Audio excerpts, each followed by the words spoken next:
रवी महानकर नावाच्या अकोला जिल्ह्यातल्या शेतकऱ्यांनी खामगाव बाजार समितीमध्ये 100 क्विंटल सोयाबीन आज विकलं।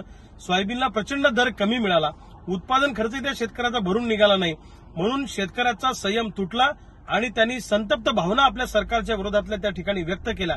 हातात कोयता त्या शेतकऱ्याचा होता, हातात कोयता होता, काहीतरी हत्यार होतं, म्हणून पोलिसांनी त्या शेतकऱ्याला अटक केली आणि शेतकऱ्याचा आवाज दाबण्याचा प्रयत्न केला। पण हे विचारायची वेळ किंवा भावना व्यक्त करायची वेळ शेतकऱ्यावर का आली?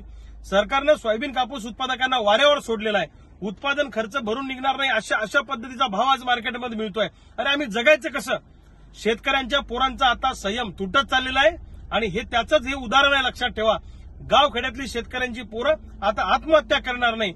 ज्या राज्यकर्त्यांनी आमच्यावर ही वेळ आणली त्या सत्ताधाऱ्यांच्या गाड्या आता भर चौकात आमची पोरं अडवतील आणि यांना जा विचारतील। महाराष्ट्रात या सत्ताधाऱ्यांना फिरणं सुद्धा मुश्किल करू अशा पद्धतीचं वातावरण सध्या महाराष्ट्रामध्ये आहे। सरकारनं तातडीने त्या शेतकऱ्याला सोडवावं, त्या शेतकऱ्याची मुक्तता करावी, अन्यथा या सरकारला याचे परिणाम भोगावे लागतील।